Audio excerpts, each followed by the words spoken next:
Can podcasts really improve the quality of your network? And if so, how do you do that? I hear it, and you probably heard it as well, that your net worth is your network.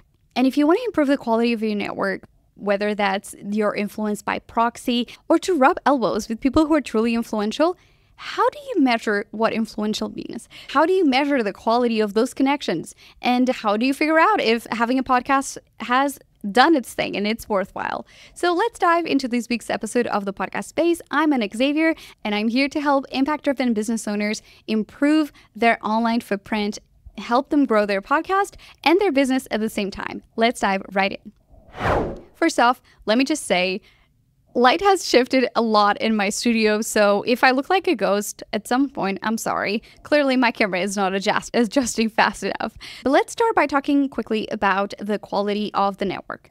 A lot of people have shows that are just interview shows. They talk to anyone and everyone who wants to be a guest because let's say they have a daily show or a weekly show and they don't plan accordingly. So there are cases when a podcast has not helped someone improve the quality of their network because they're just literally reaching out to anyone.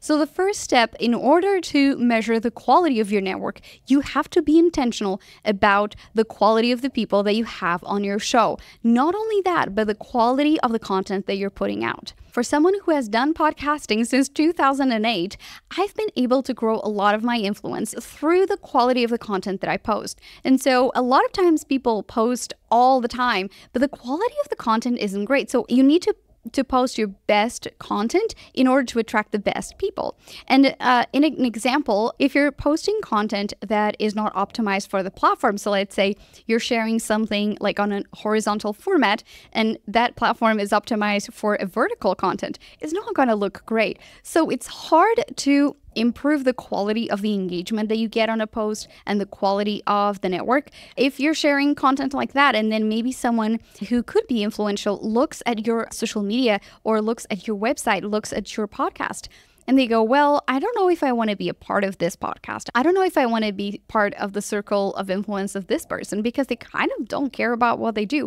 So the quality of the work that we do, the quality of the outreach we do is going to first impact how we get connected to the people of impact, right? So like attracts like. So if we want to be positioned as leaders, attract high quality leads and high quality guests, we need to create the best possible content. And so how do you actually measure the indicators of quality, right? The first thing is to focus on the depth of the relationship.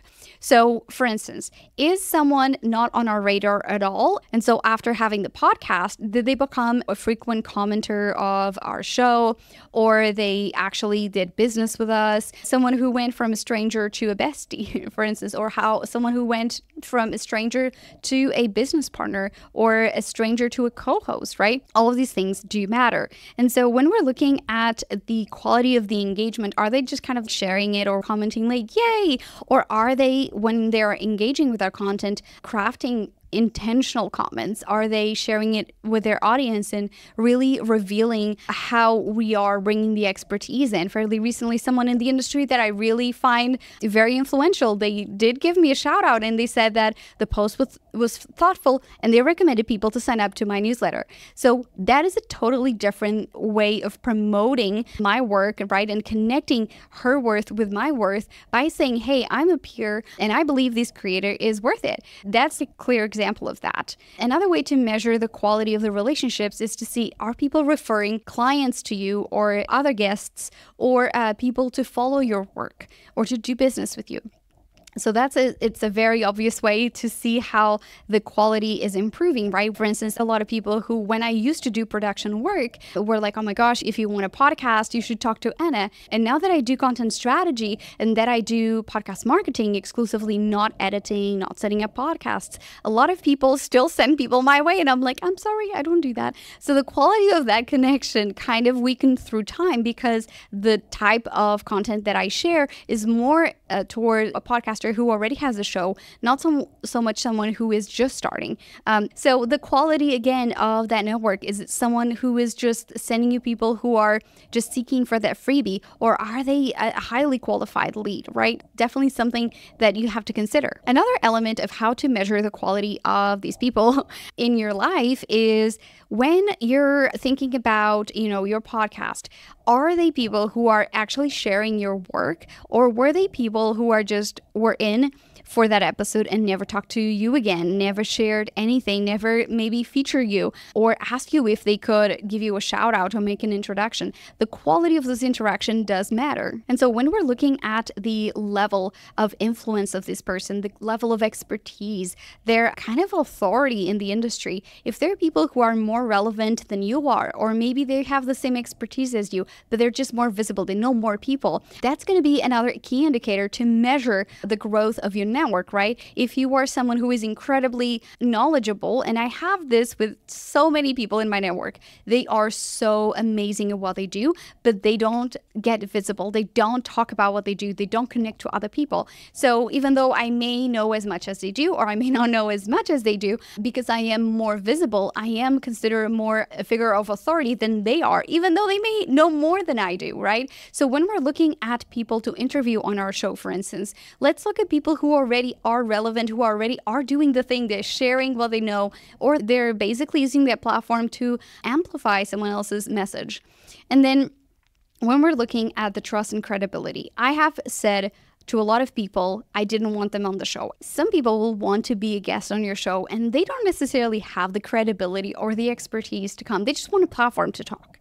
And again, if by proxy you can become influential, it can also hurt your influence by being associated with someone who isn't an expert in the field, when maybe you have shady business practices.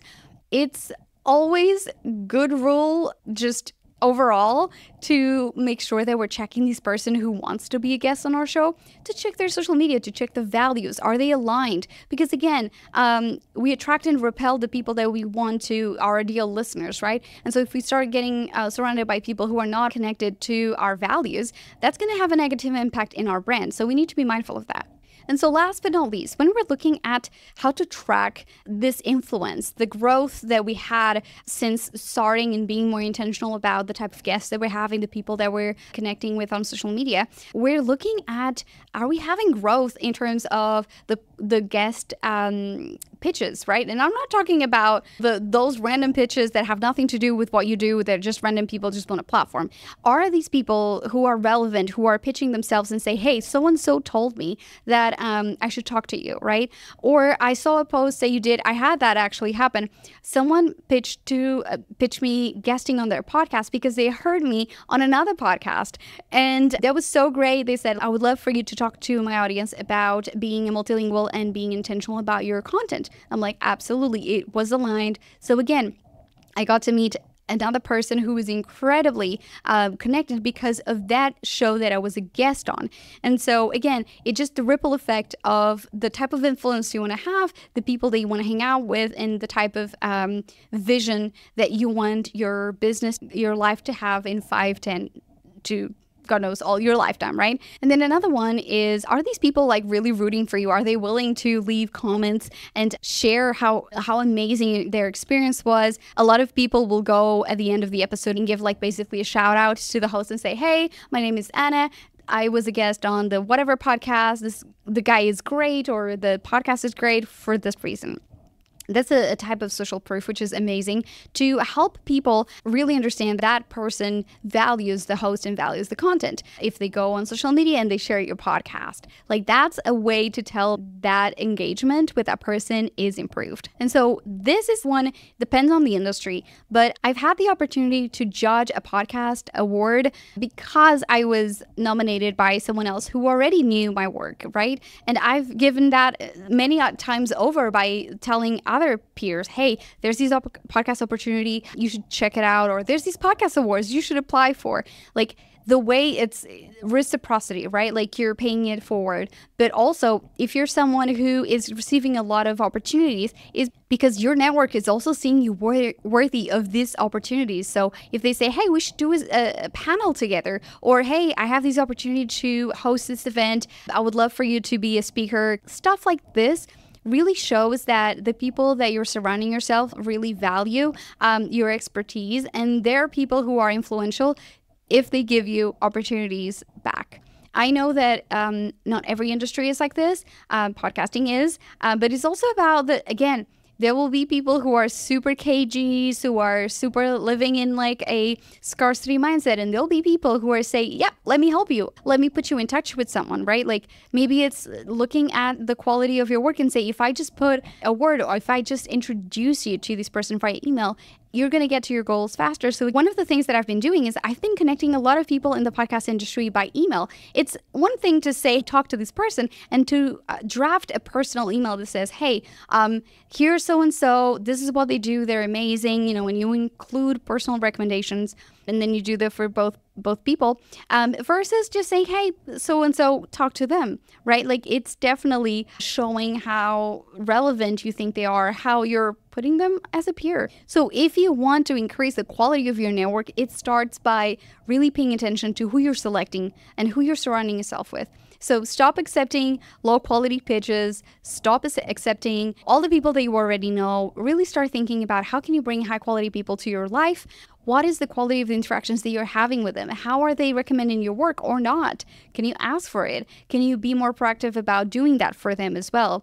And how visible are you in your expertise? Go beyond your current network, and don't just like invite them on the show and never talk to them again, right? Like, support their, because it's going to pay tenfold. Even if they're bigger than you, everyone appreciates having something nice done to them, right? So really use your expertise wisely, and then make sure that you're putting your best work out. You're not doing the bare minimum. I hope this podcast episode about how to measure the quality of your network, if you're using your podcast to increase and leverage other people's influence to grow your own influence. I hope this episode was helpful in that sense, because a lot of people don't know exactly how to measure it. So looking through these metrics, I know it's going to help you be more intentional when you're thinking about your podcast guesting and your social media interactions with people.